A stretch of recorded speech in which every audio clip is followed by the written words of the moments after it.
As we enter lockdown season 2, the reality of what lies ahead is starting to unfold.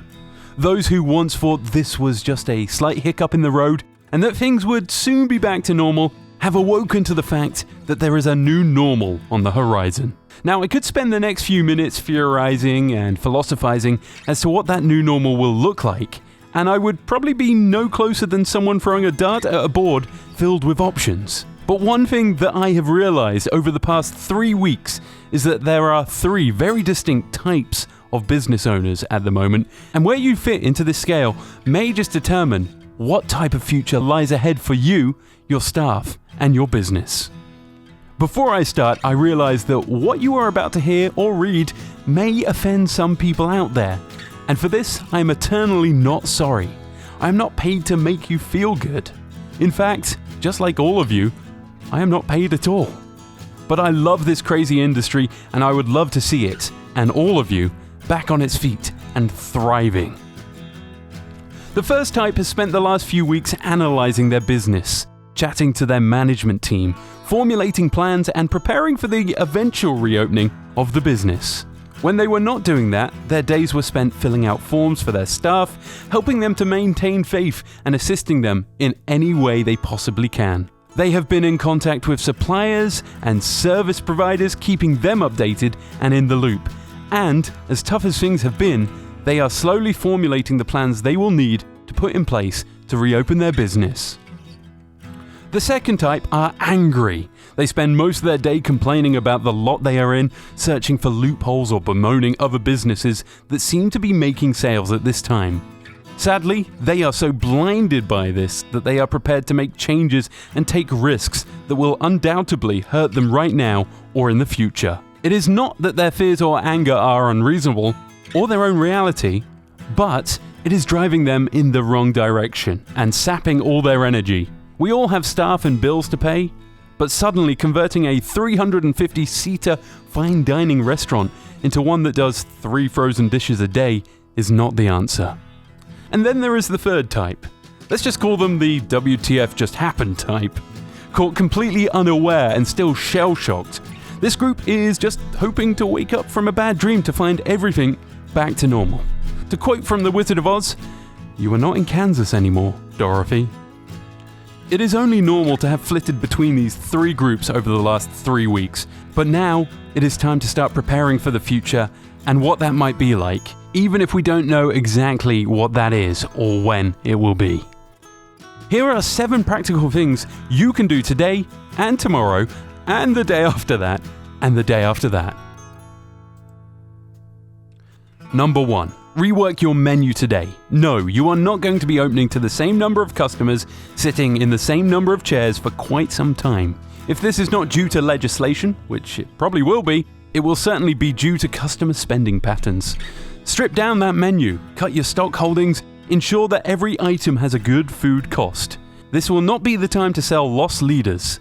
Minimize the number of products you will hold and ensure they work in multiple dishes. Involve your staff in this, your chef, your management team, and of course, any and all waiters you are in contact with. Besides the valuable insight they will provide, you will be showing them you are not defeated and already planning for the future. Number 2. Now that you have reworked the menu, this is a great time to start speaking to your suppliers about their role in your business. Try and get a feel for what products will and won't be available. Have a frank and open discussion about money that may be owed, how you intend to pay it, and what you will need from them in the future. We are all in this together, and they too have expenses and bills to pay. Number 3. Assess your staffing needs all the way from your general manager to your casual staff. How many will you need if you are trading at 25, 50, 75 or 100%? Which of your staff members can multitask and cover for others? How can you best be fair to your staff who will need work and to earn again? The future belongs to brands or operations who can best utilize their space and their manpower. Start planning that today. Number 4. Start scenario planning today. Imagine the future you would like to see and imagine the future you anticipate you will see. Plan for both. Somewhere in those plans you will find a way to create your own future, to once again be the master of your own destiny. Something that seems too remote and distant at the moment may soon be your new reality. And all I ask is that you take some time out to consider it and plan for it. Number 5. Work through your expenses, from food costs to packaging to garnish to bank charges, insurance, subscriptions, and a million tiny things that sucked a few rand a month from the business. Now is your chance to rebuild a leaner, meaner operation that above all else is a profitable one. Yes, I know, maybe not immediately, but surely you are not planning on business as usual. Number 6. Don't ignore your customers.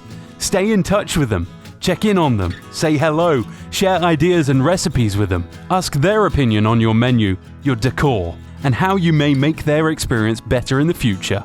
Use social media, use video, use WhatsApp, or any other means possible.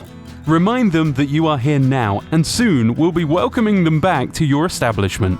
Ask them what dish they will be returning to first, which waiter they are looking forward to seeing, or how many seats you can book for them on opening day.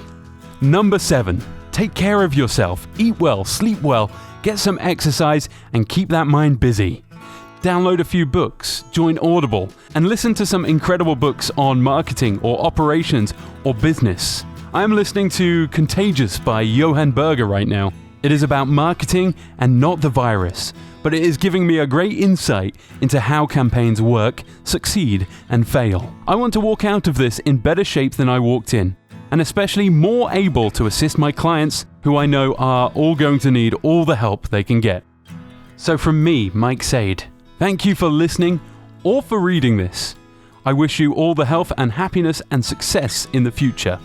If I can be of assistance to you in any way, please don't hesitate to WhatsApp or email me. My details are below.